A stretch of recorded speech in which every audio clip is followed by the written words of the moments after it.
As a VC, I've seen maybe 3 or 4 pitch decks now where on the advisors, and maybe even in one case on the founding team, they didn't have the name of the actual person. They just had a digital avatar. And that actually gave a lot of credibility. Like, wow, these guys are really into it. I guess I'm investing in some monkey's project here, right? But this is how people are taking it. This identity really extends. We like. There's a fascination people have with avatars and identities. Now, I want to touch on another concept here. We've had a guest on one of our previous shows who was all about property rights, digital rights. When you are overlaying a digital world on a real world, in your case, 64 billion plots, you can go to SuperWorld's website and you can even browse through and you can buy tiles, right?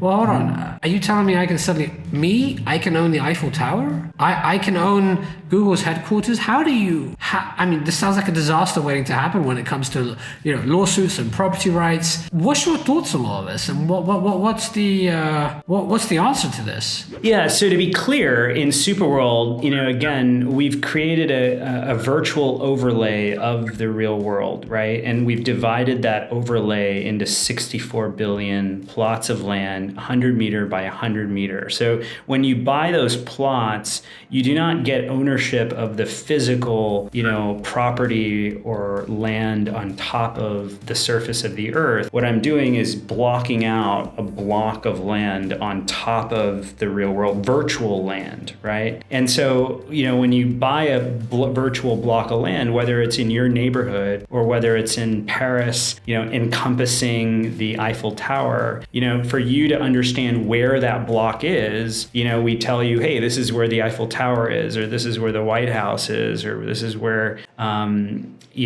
Big Ben in London is, or whatever, right? So this is a way of understanding on the map of the earth what is there, and what you're buying is a virtual, plot of land on the SuperWorld platform structured as an NFT that enables you to become a stakeholder on the platform, be able to, again, earn monetization from your activity and user activity that happens there on that block. You're literally buying a piece of the SuperWorld platform. And that's what it means when you buy a piece. If you buy a piece, let's use an analogy. Let's just say, I don't want to use a school as an analogy, and I definitely don't want to use a military set as an analogy, because there's a lot of fun things you could probably do by, overlaying things. But let's pick a sporting example, like a sports stadium, right?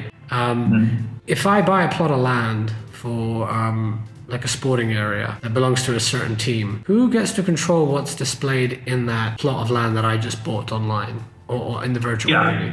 Right. So again, if you bought a plot of land that covers Yankee Stadium, right? Yes, exactly. And you're a Yankees fan, let's say, right? And what if I'm not though? What if I'm from a rival team? That's where I'm getting to here. Yeah. So let's go with that. So let's say you buy the Yankee Stadium, you buy the plot of land that encompasses Yankee Stadium, right? And you might need to buy, 1 or 2 to get the parking lot and all that, right? Just to be clear, right? And you get all of those, and you're a Red Sox fan, right? And you can create anything you want at that location, and so can any other Red Sox fans at that location, and so can any other Yankees fans. There's an infinite number of filters on the world. So if I go to the game and I'm your friend, and I'm, let's say I'm a Red Sox fan, and I want to see your content because I know that you put some crazy stuff out there, I can see your content by going to your filter of the world. But I can also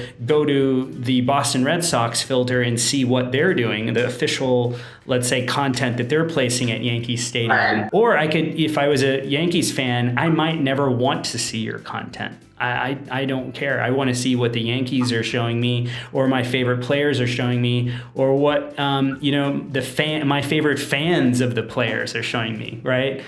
Back to esports, or watching these esports games. Some people might want to see what fans are kind of creating, what kind of modding content that's being created there. And then, the other way to think about it is, maybe there's a car show next weekend at Yankee Stadium, and now there's all this car content, which maybe both of us would never even know about, because we're not even going to the car show. But guess what? The cars are there right now, and they're on the field because, you know what? The car show's coming, and they put the cars there because they know the Yankees fans and the Red Sox fans are there. What's the primary overlay? Because obviously where I was going with this is the platform could be easily abused if you take over sites and you force content, and suddenly if someone's smart enough, and of course your platform doesn't do this it seems, but if someone's smart enough to go buy the Yankee Stadium at a discount currently, when all the fans are there, they could start putting crazy stuff in the SuperWorld layer. But what you're saying is that no, everyone gets their own perspective and you can tap into those. It's like a Twitter,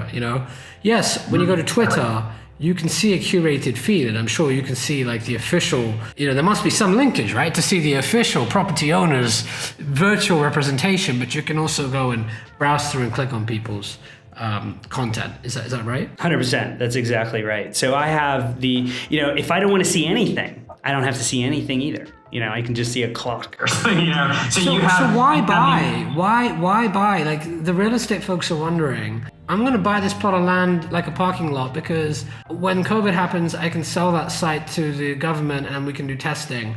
Or I can, sell it for party space. I can knock the parking lot down because of zoning rights and I can eventually build a skyscraper. I mean, I get to control what happens with the physical real estate that I bought. What are you saying here? Are you saying I can buy virtual real estate, but I have no benefit? Except I can sell the rights, but what do you get by owning the rights? Right. Yeah. So what I'm saying is that a few things. One, when you buy physical real estate, you are limited to, one experience, because you build a parking lot there, you build this, a store there, that's what's there. You have to build in physical space. You don't have the optionality of having an infinite number of things there depending on who shows up, right? But the beauty of the metaverse and SuperWorld is that what is there is really based on what you want to see and who you are and what's your mood, right? And what brand you're engaging with. So, again, the content itself is variable, but if you own the land, you are able to get a share of all of that monetization that happens there in the infinite number of filters that exist there. In that plot. So someone should go and buy the Yankee Studio right now. People should be going out and buying every major landmark. That's what you're saying.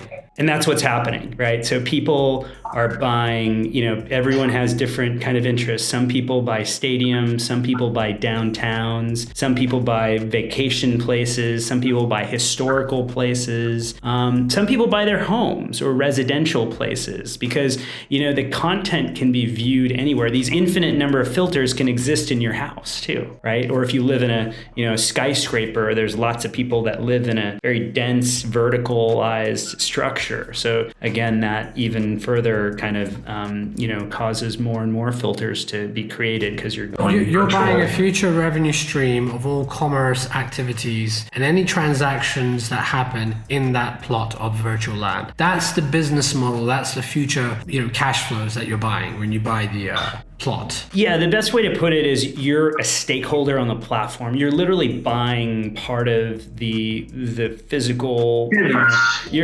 Back to the land analogy, which we call it virtual real estate for a reason. Is this real estate is where in the physical world you'd build a stadium or you'd build a store, but in this case you can build an infinite number of things, and so can everyone else, right? And so now you're becoming a stakeholder because you own this plot of land, which is this this kind of this open canvas for anyone to create, discover, and monetize anything. And being a VC, I can't help but deep dive into business models. And what I find really fascinating about the infinite number of metaverses that can exist is that it's a beautiful idea, by the way, that you can have an infinite number of metaverses, and each one you can have an infinite number of filters and things that happen, right? But the network effects, which is a term often misused, but the network effects here for the few key platforms that take off are unbelievable. And I'd love to talk about yours, but an easy one here is like one of the big ones, like Decentraland or Sandbox. As they start to get more and more users, as they start to get brands coming in, as they start to get people sinking in money and buying land, that creates these inbuilt network effects where the more consumers that come, the more brands that come, the more money that's spent, the more entrenched and more valuable that ecosystem becomes. Until today, the tokens are trading for, the market cap in the billions and billions of dollars. And virtual homes are being bought for millions of dollars too. And virtual plots of land, unlike your land, these are like purely fantasy land, on their own map. I love what you're doing because it overlays with the real world. But I can't think of another business that can create such a crazy network effect. I don't know what you think about that idea. Yeah, it's very powerful and mind-blowing, which is what I always hear when people understand what we're building at SuperWorld is the word mind-blowing, and it blows my mind because as you very aptly stated, the opportunities and network effects that are created when you are working, playing, entertaining yourself. Educating yourself, interacting with lots of brands, and able to do that in geospatial environments, whether you're there or not there. If you look at what's happening in culture in the past, couple of years with COVID, I think a lot more people are becoming very accustomed to doing things virtually. We're on a Zoom call right now, and most people are, and most people have come to the realization that maybe they prefer that as opposed to going in for a commute sometimes, or maybe all the time, right? And so as we're getting more virtuality in and of itself inherently, as we've discussed, adds a tremendous amount of optionality in terms of creation and discoverability and monetization. At SuperWorld, we're in digital commerce, e-commerce, advertising, gaming, data, analytics, decentralized finance, just to name a few. And those are going to evolve as the technology's involved, as we start getting into brain-computer interface or haptic suits and clothes for your avatar, and those kind of use cases and features are going to get even more ingrained in many aspects of our lives.